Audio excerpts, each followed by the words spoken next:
everybody. Welcome back. Welcome back. It's Wholesale Hotties Live. Sharon Lee Smith coming at you. We also have our other hosts. We have Monique Bell. Wait, Monique. We've got Hi. Donna Mullinex. We've got Hi. Angie as well. And today's Hello. special guest, Catherine Carlson. Catherine, Hey, how are you? I'm everybody. glad you could join us today. Thank you so much for Tell us having me. I'm all excited to about be hanging out. you. Yes, I'm excited to be hanging out here with you. How do we get started? Can you hear Well, me? tell us a little bit about you. I understand that you are a loan officer. And what does that mean? What does a loan officer do? And how, like, this is ladies in real estate talking about real estate. So how does that get, loan? Do I buy a car with you? Obviously, we're talking about real estate, so not a car. So tell us about what it is that you do. All right. So I am a loan broker. That means that I have lots of different lenders.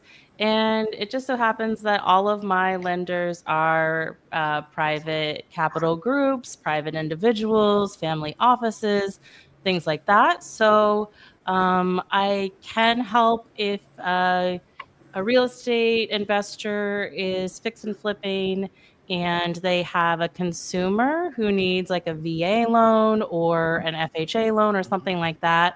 I can help them on the other side with the consumer loans, but I pretty much focus on real estate investors. And then I can also in this context, but I can also help with business buying with like M&A and roll-ups and things like that. But in this context, I help investors get the lowest cost of capital and help them with their capital strategy so that they can do more and more business. Well, talk to us a little bit about that capital strategy. What do you mean by that? Sure. So a lot of the folks that we work with are in what they call creative finance, right? So our acquisitions aren't necessarily as straightforward as a normal consumer who's just buying a family home. And so there are complexities to the people that our investors are helping or the purchases that they are trying to acquire. And so we look at all kinds of different factors in which loan is going to be the best one for them, for that particular property and that particular scenario.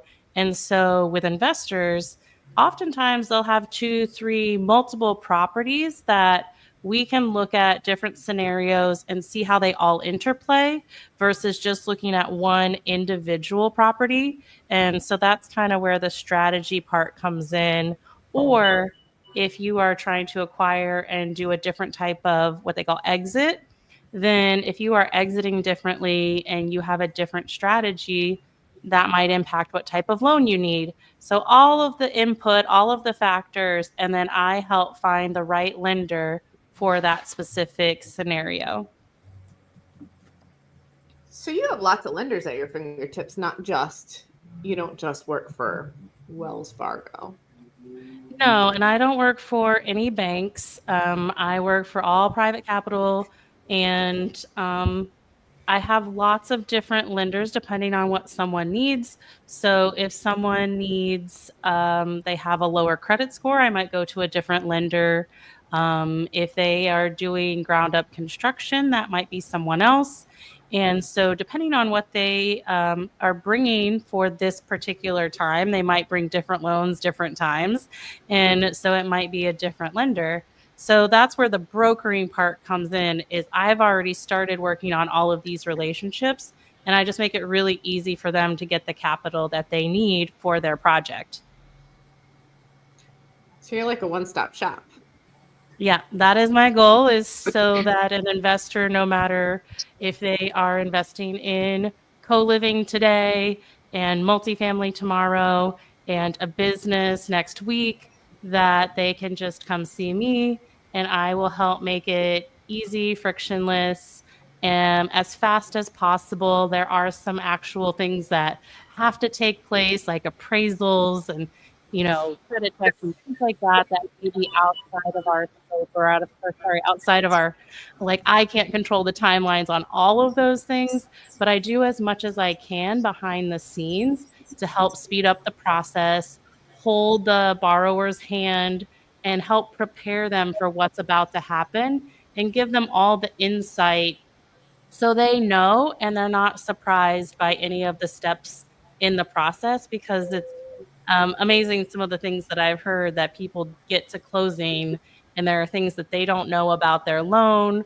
or about what's going on, or that that they just get caught by surprise. And so that is not how I help. I make sure that from day one they know what's going to happen and we walk them through it. And for those first couple of ones, like I said, hold their hand and make sure they feel really comfortable with it, because then after that, they get the confidence and it's easy for them to go from there. After that, then we're rocking and rolling and we're just doing loan after loan, right? So that's the goal, is to get it so that they get as much capital as possible. So then their money goes further and then they can go faster. So tell us a little bit about that. So you're saying that you'll handhold them, and then once you've got them kind of like set up, you can then kind of go to the next, to the next, to the next. Well, what does that setup look like when I'm coming to you for the first time? Maybe I've done a few other deals. Maybe I'm bringing in partners or whatever that have done deals, but I'm coming to you for the first time. What is it that you're going to need from me to get me started? What is that? And then why? Like, why are you, dude, why are you asking me for my firstborn? What's up with all that? Tell me about that. Yeah. Yeah. So part of it is I do help really explain the why pieces of information are being asked for. And so when we ask for example, these are not consumer loans. So these are not usually for, like I said, I can, but usually these are for investors. And so these have to be with an LLC. So one of the first things we ask for is someone's operating agreement, and articles of incorporation might be slightly worded differently from state to state, but something that says that they're in good standing, and that they actually have a business entity. And so within that, then we need to make sure that they actually have the person who they are putting up as the guarantor, the person who's taking out the loan on behalf of the company, actually has the right to take out that money. So sometimes they don't think through, like, oh, I know that they are on the operating agreement, but they have to make sure that that person actually is allowed to take out, hundreds of thousands of dollars worth of money. So those kind of things where, because they're not bad actors, they don't think about that side of what people might be doing. And so that's one of the reasons that we ask for that, and making sure that they can do that. And then, of course, we want to verify that they are who they say they are. So they might ask for a photo ID of some sort. Because if you think about it, all of this information, like, I might know who Sharon is, but this just becomes a packet of papers that gets sent off to an underwriter, and they've got to underwrite the business, they underwrite the individuals, and they underwrite the property. And so that's why, if you think about it, they don't know you from, anybody else. And so they have to verify that all of this information is true and accurate, and that the borrower is going to be able to pay them back. So that's a big part of it, whether it's an individual or whether it's a capital group. The whole point is people want to be able to get their money back in, however long it is, 10 years, 15 years, 30 years. So a lot of it is their due diligence on the front side to start a relationship that may be 30 years long. I've got some questions, Catherine. One is, absolutely. we do fix and flips, and I know starting off as a newbie that's a fix and flippers might have a lot of questions on, like, how do I get my first loan on a fix and flip? Because some people want experience, some require a minimum of whatever. And can you let us know what your minimum requirements are as in the credit score and as in fix and flips for a newbie that's maybe trying to get a deal and looking for a loan? Yeah, absolutely. So, part of that is why I have different lenders. And so that goes to, well, if someone has a 620 credit score, then I can go to these 10 different lenders. But if someone has a 500 credit score, I might only have two or three lenders that will lend to someone with a lower credit score. Um, However, part of that strategy that we referred to at the beginning is, okay, is there someone that you can partner with who has more experience, right? That can guide you through the process and would be really helpful anyway, especially if you're new. And they are willing to be in an operating agreement with you. So there is a distinction in what we are looking for in a loan when it is a JV agreement versus an operating agreement. So a lot of people use the word partner, but there is a distinction when it comes to the loan that we're looking at your business entity. And so the JV partnership doesn't make as big an impact as the operating agreement does. And so that's where your partnership can really benefit the loan with someone who's done 5, 10, fix and flips, then you automatically get that because you're in partnership with them. Or if you've done two, your partner's done two, you have another partner, they've done three. Well, now you get to combine all of that experience, instead, you have two, you now get to say you have seven when you apply for that loan.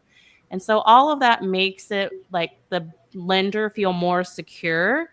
And so when they feel more secure about it, then they are more likely to grant the loan or to work with you or give you better rates. So, one of the other advantages is one of the primary broker, or the primary capital group that I broker with, they have advances for fix and flippers who've done at least 10 flips. And so that can be really helpful when it comes to the cost of capital, because if you're going to get someone in like a private money individual who's like a gator for that creative finance group, if they're going to come in at a much higher rate of return when they partner with you, if you can get the most amount up front and get advances as well instead of draws, that can really help your budget as in the amount of profit that you make on the backside. So things like that. There's different lenders have different requirements, so that's why sometimes it's tricky to give one answer. That's why I was, trying to give the whole picture of it. Right. Really is what we're looking at is your operating agreement and not your JV partnership.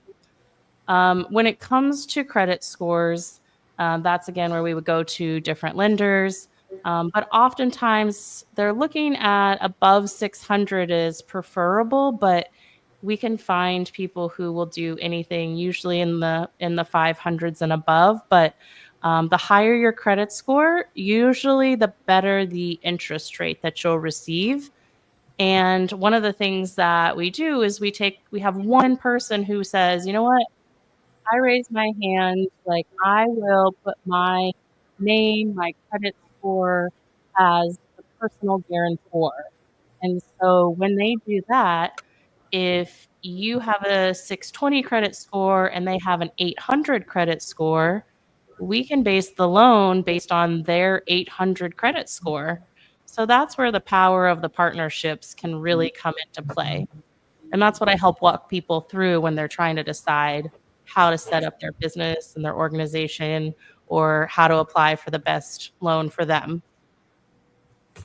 That sounds great. Thank you. I think that helps a lot of people getting into real estate and trying to figure out their way, because there's so many different avenues in the real estate game, and fix and flipping is definitely very popular. And having somebody like you to guide them through that process can really save them, because if they come with a deal and you said this doesn't make sense, you're kind of a second security set of eyes on the deal to make sure they are buying a good deal, which is great. Yeah, because because a lender is doing their own underwriting. And Mhm. so they're going to ask questions and they're going to be like, okay, tell me about, we're going to have an appraiser come out, but like, what are you saying the ARV is going to be? And so a lot of it is initially the input from the buyer or the borrower. But then, we do our own due diligence, our own underwriting, our own appraisals, just to make sure that, someone might be like, it's worth $1 million and it's worth Right. 100,000. It's like, well, there might have been an extra zero in there, so we'll, something like that. Right. Thank you. That's great. Yeah, that's great. It's great for people to know, and it doesn't hurt them to reach out to you just when they are looking at deals or learning how to do this, because you can definitely help them through that process. And when they get the right deal, they'll definitely feel good about that, getting And that that's, reassurance. the first one sometimes with folks takes a little bit longer because I'm explaining why we do something, why we need something. We're gathering information for the first time. But after that, it's still the same people, it's still the same operating agreements, it's still the same business. And then the same procedures. It might be different for a fix and flip, slightly different than a DSCR, but they're starting to get familiar with the process, that they're going to be asked for information, they're going to sign documents, and it becomes more familiar, and then they gain confidence. And so it becomes easier, faster, each time. And then the other thing is we only have to underwrite the property versus having to underwrite the business, individuals, and the property. So that helps speed up the process for loan number 2, loan number 3, and so on and so forth. And is there at a time where you have to like do another credit score check every so often? Is that once a year? Is that each deal? How does that work? Um, so as long as we stay with the same lender, and each lender will have a slightly different policy, I think it usually is no sooner than like 90 days. So even if your credit, if you get that, it'll be you have it if you get multiple loans over those 3 months plus, then they're not going to pull your credit every single time. I've got someone applying for 3 loans just this week. We're not pulling their credit every single time. We just need to build one file, one profile, on them, and then they can do repeat business. That's No, great. no less than 90 days as a minimum, but it could be longer. And then if they decide to hold the property and roll it into a DSCR loan, what are they typically, those are like 70%, 80%? What are you finding on those? Yeah, so same thing. We're going to take a look at the credit score and the experience. And so you could, depending again, the credit score is going to help you a lot, but that is going to get you up to that 80%, maybe 85%, something like that. But most people usually fall in that like 70%, 75%, maybe 80%. So with most credit scores, I think I mostly see 70 to 80% of the now ARV Right. versus the purchase price. So when they come with the fix and flip loan, that's where people are looking at different numbers. So with a fix and flip, you have 2 parts. You have the purchase price and you have the renovation. Right. And so the purchase price, let's say for nice round numbers, it's 100,000. And if you get 80% of that, then you could also still get potentially another 100,000 in renovations, like 100% of that covered, if all of the other underwriting makes sense, right? If it's going to sell for 500,000, then there's lots of equity. it makes sense. It's a good lend. All of the numbers work out. But if you're only going to sell it for 210, then you might not get as much. There's just not as much of a spread, right? So we help on the fix and flips. We're going to look at those two components, the purchase price, and then usually it's 100% of the renovation. And then on your second loan with us, then you can get up to 90% of the purchase price and 100% of the reno. On the DSCR, if it's a short one and you just roll into a DSCR as soon as you're done with the fix and flip, then that's when it becomes a 30-year fixed rate. The fix and flips are usually good for up to 2 years. So those are the shorter term loans because the whole idea is that you're either going to you have some other exit plan for it. So those are the shorter term, and they have a slightly higher interest rate because you're kind of speculating a little bit, right? The person is saying what it's going to be and that they've got to put all this work into it. So it's a little bit riskier versus a DSCR loan. You're saying, hey, it's nice and pretty, it's ready to rent out, and we're not, it doesn't need all this work. So it's livable. So it's much less risky. So that's why you'll see a lower interest rate when it comes to DSCRs. And so I think a lot of times people see the letters and get a little bit like, what is a DSCR? And basically, it's just when we're looking at how much money the property is earning versus how much an individual is earning. And the amount of rent cover the loan. And if it covers the loan, then and the taxes and the insurance, then you've got a loan. That makes sense. Thank you. Yeah.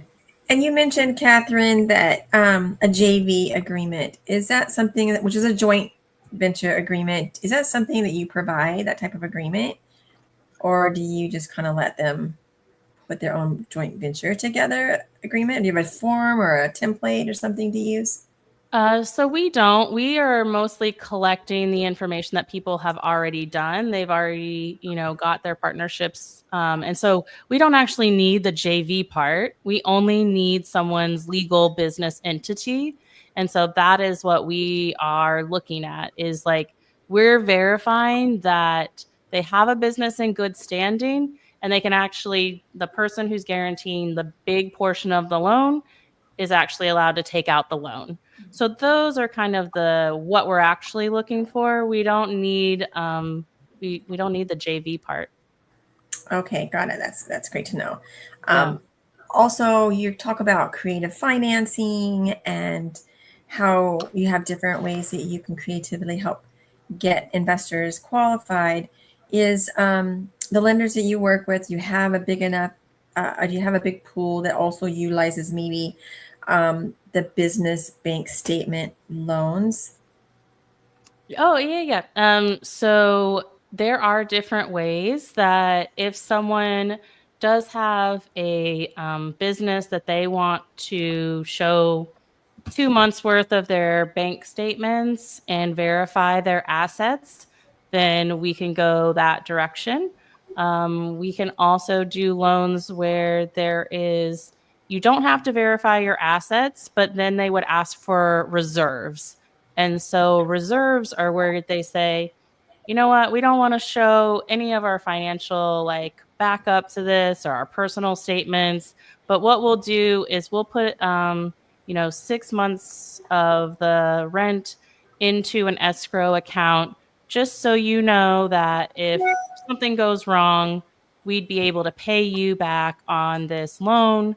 And so there are options to do like a reserve account or in an escrow if you don't want to submit documents. So there's a few different options if people don't want to show us bank statements for some reason. So a lot of the times I try to let people know there are ways where, because it's a DSCR loan is the most common for a lot of investors, they are either building their portfolios up, whether it's for their tax strategies, whether it's for their active income. But a lot of folks like the DSCRs because they don't have to show a W-2, they don't have to show any of their other income. It really is all about the business and that property, and we don't have to get into their taxes, any of their personal stuff. We try to keep it just about that business, that property. So less paperwork, which is super nice, right? Yes. We want people to submit the least, like we want the least amount of paperwork. If we don't have it, we're like, don't send us just your whole Dropbox full of like 500 different documents. We're just like, we'll hand select and we'll tell you exactly which ones to send, and we don't want to have to like worry about any of your stuff with your personal information on it. There are ways that if you are newer, if you feel like you need that to support, of course, we have those options, but there are loan options that don't require it. So if a property goes into like sort of underwriting, then you hit a glitch and something's not working, you act as a liaison and say, hey, this isn't working because of this, let's pivot and let's spin it this way, or let's or pivot you to a different lender, or you have ways so we're not pigeonholed into one and, oh, sorry, you don't qualify, you're out, see you later. You're going to keep working. Is what I'm hearing. Tell me if I'm wrong. You're going to keep working over and over and over until you find a loan that will fit into whatever niche or creative financing is needed for that particular individual. Is that correct? Yeah, I'm not always good when someone just flat out says no and doesn't actually explain why, right? Like if they don't have a good reason behind it, then I'm like, I think that we can find a way. Like, what is it that you're saying no for? Is it something that we just need to go back to the borrower and clarify? Is it something that, because they're getting asked a lot of questions. It's like, did they not understand a question and so they didn't answer it, let's say, correctly? Then that disqualified them, something like that. So how big of an issue was it? Is it something that is it a hurdle we can overcome? Maybe it causes a couple of days of delay, or is it really insurmountable? Like we find that they have been doing fraudulent something on their accounts and they have committed all these crimes and, something like that, where they have a lot of financial crimes or things that maybe we're just like, no, like that is not someone that we are going to lend to. And so it really can, varies from like they checked the wrong box to they are out there, using this, we see sometimes where they'll put someone in a majority position on the operating agreement, and let's say, bad actor, the bad guy, who is committing the like fraud essentially and has all these like financial crimes, they'll put themselves in a really junior position, but they'll put the good person up and be like, oh, look how great this person is. Don't pay attention over here to the person behind the curtain. And so that's why I tell people like, hey, that's why we ask for like everyone's ID, because we've seen people get taken advantage of. And so like people know that they are not the bad actors, but we have seen scenarios where people get taken advantage of.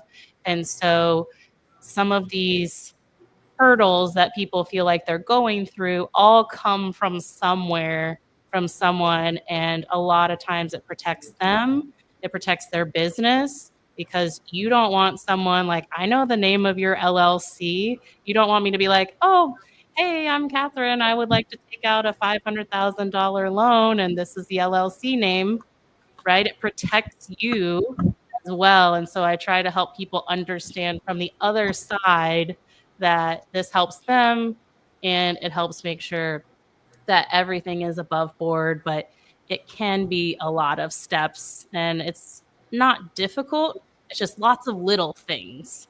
And, I always wish that I had someone that had explained it to me, held my hand through the process.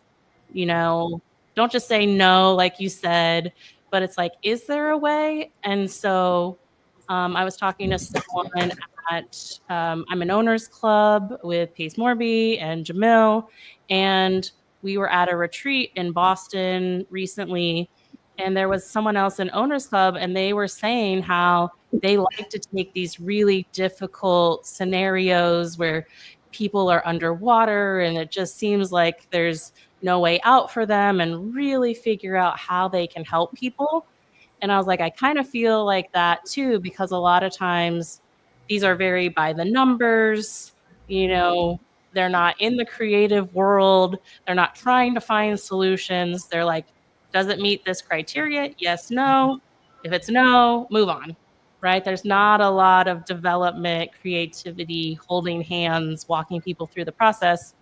So, there's a scenario I was telling that person about where it's like this person kept getting turned down. And I was like, would you be willing to share with me what's going on and tell me a little bit about it? And it turned out that it took some coaching, it took some time, it took some, negotiations. But it's like, okay, what if we remove this lien from the property and you put it on one of your other properties? And what if we negotiate down this judgment? And what if we go through and now we get the loan to value down low enough to get the loan, and that gets all the money to pay all of those people off. All those private money lenders get their money, everyone wins. They get to finish their reno and they get to sell it and make an exit. But otherwise, they had been getting turned down for loans.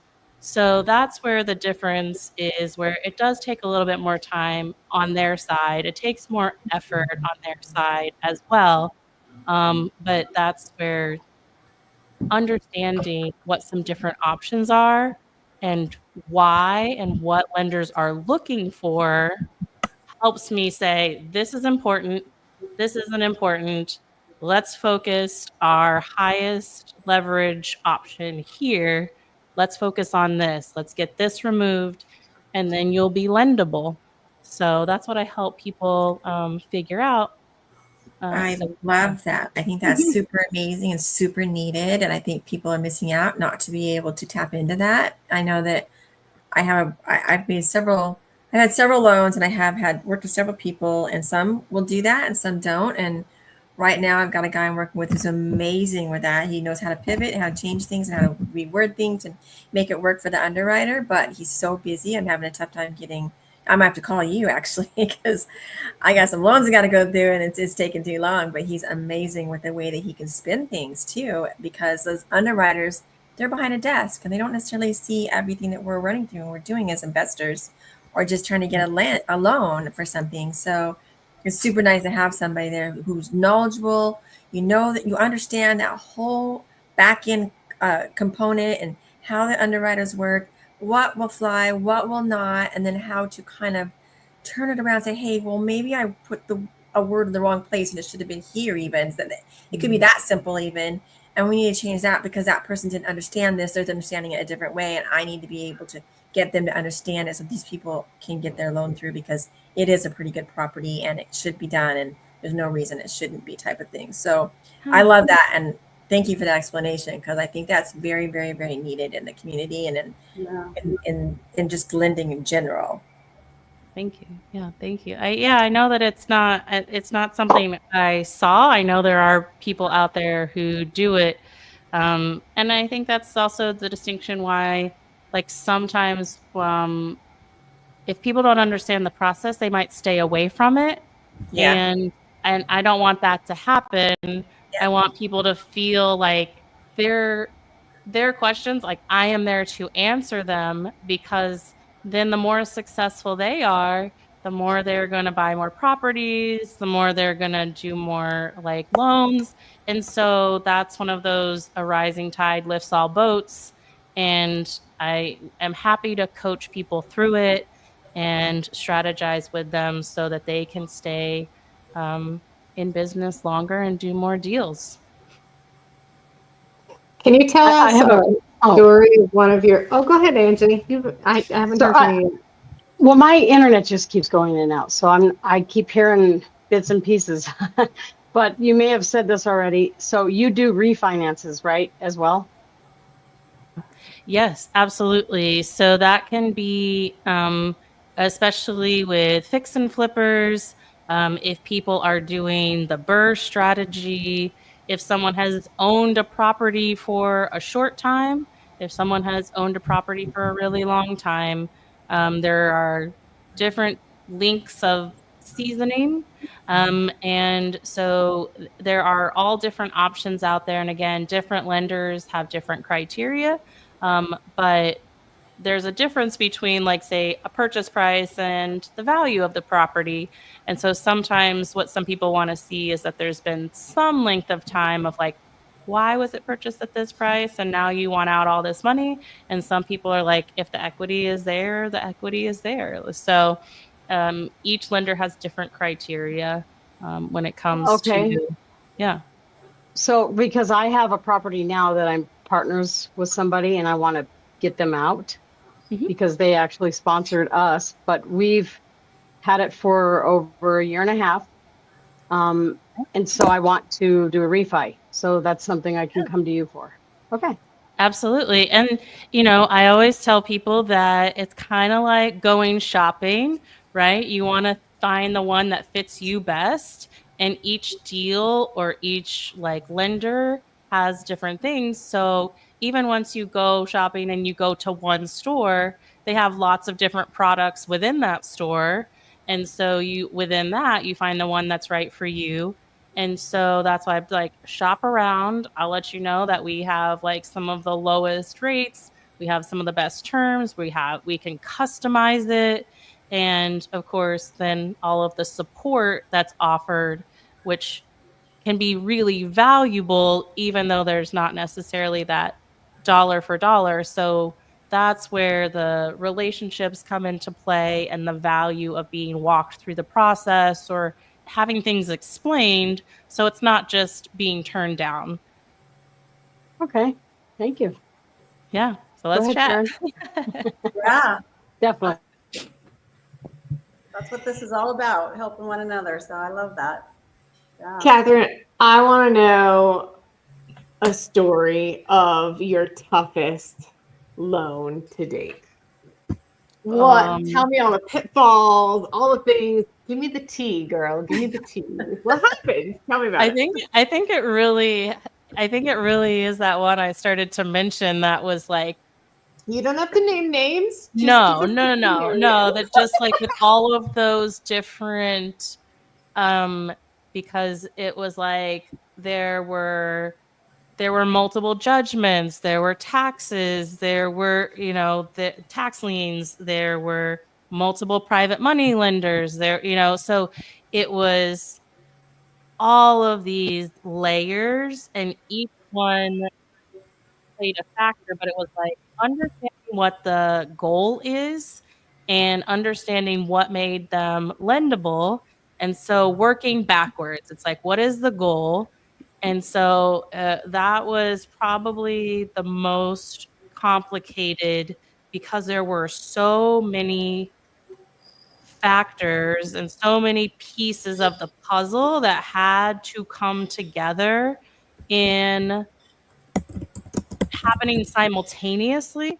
So it was negotiating with the private money lender to say, hey, if you work with me, then actually I would be able to get this loan and pay you back if you could reduce some of the late fees, right? Otherwise, I'm not going to be able to get any money. I'm going to have to, maybe go bankrupt. This is going to go way worse, but you will get the majority of your money and your late fees if you could just work with me a little bit and reduce some of those late fees. So that's like one of those factors where the private money lender has to be willing to do that. same thing, negotiate on some of the judgments, the same idea where it's like, hey, if everybody reduces just a little bit, I can get below this 65%. I can get a loan. Once I get a loan, I can pay everybody off. And then there was sometimes what people will do is they will cross collateralize on a property. And so that was happening in this scenario, that there was a lot of debt that wasn't actually related to this property. And so it was like, hey, is there a way that we can put that on another property that you own? Or, that property is coming up for sale. Are they, now that the reno is almost done with it, are they willing to take that off entirely because it's about to go on the market? And so working through things like that, like, why is that there? Does it have to be? Can this over here be negotiated? And so like encouraging them, because that's a lot of work, and there can be a lot of guilt or shame or things around it, and just encouragement of like, keep going, you got this, and coaching through it as well.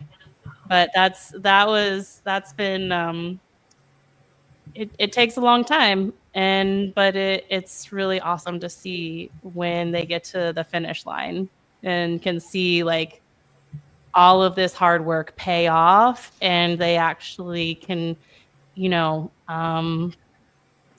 make good on the promises that they made because they're trying to do the right thing. And so I'm always going to help people who are trying. That's awesome.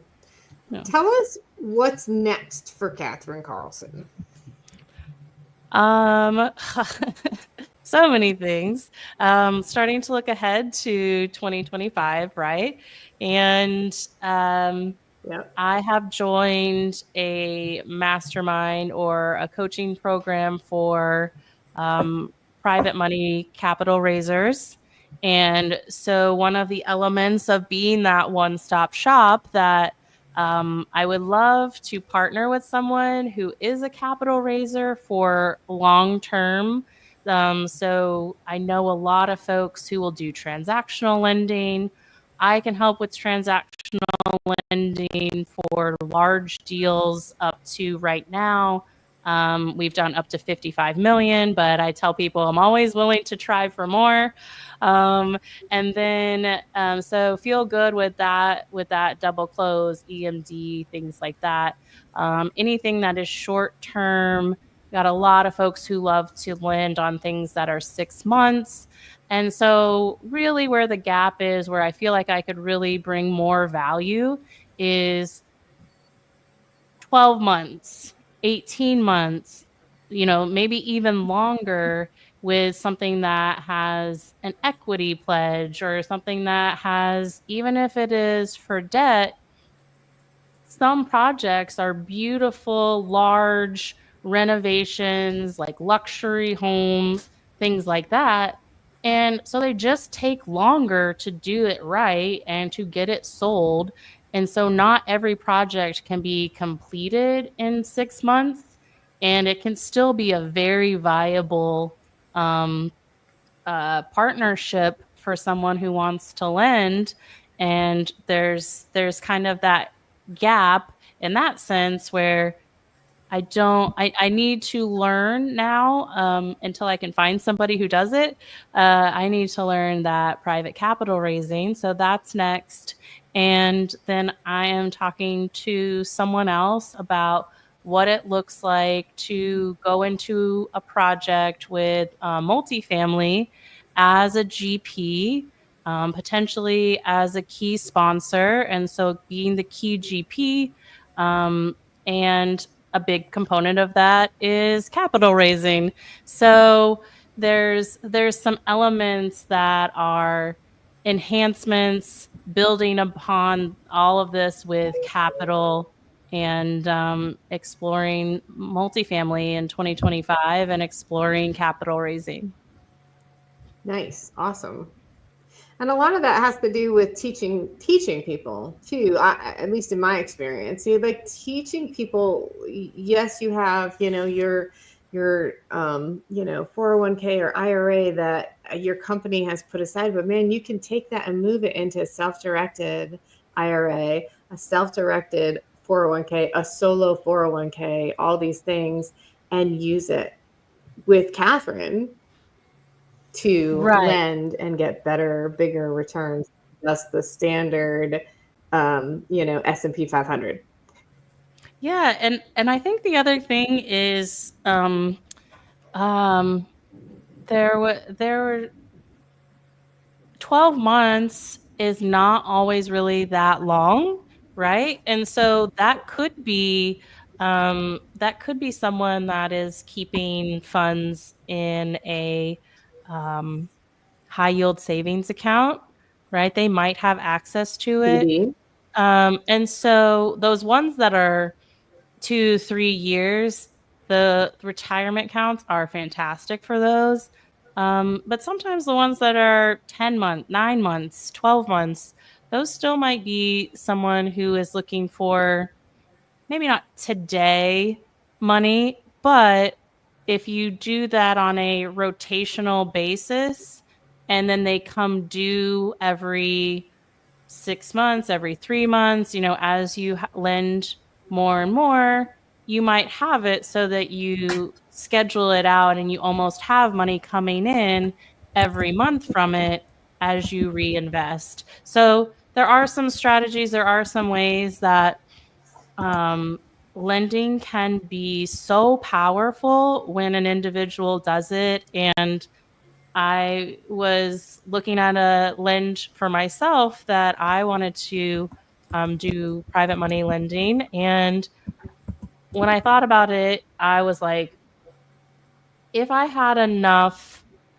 funds to go 200K into this specific deal, the return would have been a little bit less than my entire salary from my career job when my W-2 was in a year, and I wouldn't have been working 100-hour weeks and managing, hundreds of people and all of this, right? It's like it just blew my mind, and it really sunk in that like I could make as much by lending and not doing any of that work. It's a lot of upfront work to evaluate it, to underwrite the people, all of that. But in 12 months, by doing a few weeks of work, I could have made as much as I did in my career job. And that just blew my mind. Yeah. And I was like, man, I need to have more, Yeah. more today money so that then I can have more passive money. Exactly. Yeah, I have a friend who is 68 now. He retired at 65 from teaching and had like really nothing. He said he had enough in his retirement account to last maybe a year, and he was panicked. And he learned about private money lending, and he is like doing amazing things in like a very short period of time, 2-3 years, like completely revolutionized everything. So that's awesome. Hey, we do have a question in the chat for you. Catherine, we own a lot to build on. Is the value of the lot considered part of the down payment on a construction loan? I'm going to feel like a lawyer here and say it depends. So if you actually fully own it, right? If there is equity there, that is part of the determining factor of how much it helps you towards your construction loan. And so there's, vertical and horizontal loans. And so there are loans that help you acquire land. So it depends on, how much of that land you own and how much you owe on. And so that's where part of that. But in essence, yes. And then what happens is when you have that ground up construction loan, then the value is starting to rise. And then you start using that to pay off the loan that you used to buy the land. And so one starts paying off the other. And that's a little bit of that relationship, very simplified. But yes, if you straight out own it, absolutely. And then it's just a little bit more complicated if you already have a loan on it. So you can still loan on a piece of land that has a loan on it, the construction portion of it, without Yes. that loan having to be paid off. Yeah. Oh, yeah, absolutely. Because think of like a subdivision, right? Is the value is going to increase as it starts getting the entitlements and you start getting all of the infrastructure. And so the value is increasing and you're starting to get those, one starts paying off the other as things start increasing in value. So yes, absolutely. That is very common to get one that blends into the other one. Yes. Even though there are two distinct, what they're lending on is two distinct things. Going towards the same thing. Right. Yes. Ultimately. Yeah. And do the pieces have to be put together like the water, the permits, and architect, all that stuff have to be done before the loan, or can that be rolled into a loan as well, that portion of it? Do you mean in order to buy it, or what? The land's already purchased. There's a little bit of equity there, and somebody needs a construction loan to do the vertical, and they still have the water hasn't been, the pipelines haven't been brought in or anything like that. The dirt work, I guess it's called. So can loan on the dirt work, the construction, is it all rolled together, or is it like three different, and who's second, who's first, that sort of thing? So it's going to be two kind of different things. One is you are going to be submitting, it's kind of like, think of it like a fix and flip, right? Where it's kind of like two parts of one thing, but they're different. And so you have to submit your timelines, your scope of work. Ground up construction is going to be more complicated because it's more speculative. And so it really is going to making sure that the they have the experience, that these timelines seem accurate, that the prices seem accurate, right? Kind of like with a fix and flip, someone could say, oh yeah, I'm going to do $100,000 worth of work in, the next 15 days.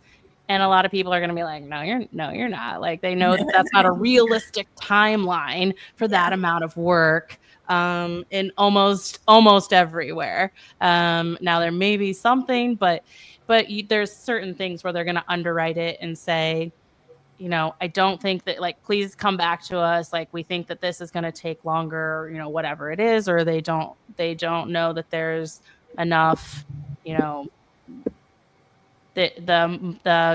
quotes are too high, whatever it is. And so it's really submitting that timeline, project, scope of work. There's a whole lot more that can go into the construction ground up, because right now, there's just a piece of land. So, well, I know with the big speculation, Trump coming into office, land is going to start becoming the thing these days again to buy for the builders and sell to the builders too. But I don't know. I sometimes I wait and see what's going to happen. Sometimes there's a lot of stuff going on with like what could happen. I'm very much a like wait and see. Some people are saying like interest rates are going to go down. Yeah. My personal, my capital group has said that almost nationwide interest rates are about to go up almost half a point before Christmas. So if there are people that are looking for loans, try to get them in now if you're trying, if they're looking. And so, it's one of those things where they just went up again. It looks like they're going up again. Other people are like, oh, they're going down. I'm like, I don't know. I'm just going to go exactly with what these people who do it professionally are telling me. And I will give you the best information I know, but I don't try to speculate because it's just too much. Yeah. I've heard all kinds of things recently. Yeah. Catherine, one quick question on that building, on a new construction loan from ground up. So you said it's similar to the fix and flip. So then after a length of time, like a short length of time, like a year, then they have to go ahead and refinance that property out if they're going to continue to hold it? I believe that that's essentially what they're doing, and I have not done the ground up construction. I have quoted a few people on it. We've walked through the process, and so that's my basic understanding is that essentially because the value increases, that's what's helping you one pay it off and refinance, right? Yeah. Okay. Thank you. Anything else, ladies? Or audience? Mhm. Yeah. Awesome. So, Catherine, can you tell our audience how they can get in touch with you and what they need to bring you as far as deals? What's your favorite thing to fund, and all those things? What can we bring to you? Well, thank you guys so much, or ladies, for having me on the Wholesale Hotties. It's been really, really fun. And, it's something that I think people have so many questions around loans, and Absolutely. it can be so situational that sometimes it is challenging to give one answer.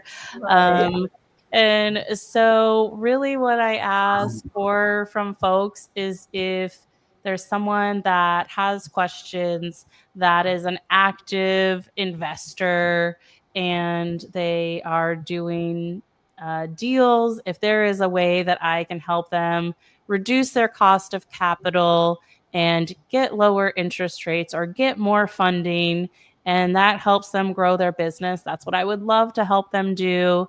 And I also help people who it might be their first time as well, and I want to see them grow into becoming that investor that is getting a loan every month, or that is, maybe doing like this one, like 3 loans this week, and helps them really scale and grow and hopefully become either their active or their passive income. So I love working with active investors, visionaries who are, busy, really, maybe I say like show up messy, and you can help like just dump all your information in your files. I'll make it organized pretty. I'll be everything that the loan processor is going to ask you for. I'll make sure you know what it's going to be ahead of time.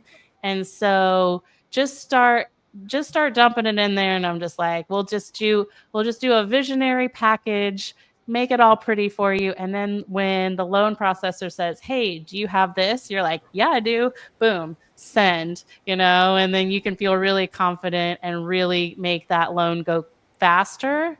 And you don't show up, don't show up to closing. And then they're like 2 days before, oh, by the way, we just now looked at your operating agreement, and this does, they find a problem because they just now take a look at it. So I love helping people make sure that they can close quickly and on time, or the timeline that we have set out. And I don't know if you've got if anybody out there wants to have some lending and second position. Part of it is that I see all these loans come through. So we've done a lot of the due diligence and know which ones of these are repeat investors. We've done the background check. We've done the credit check. We have all of the information.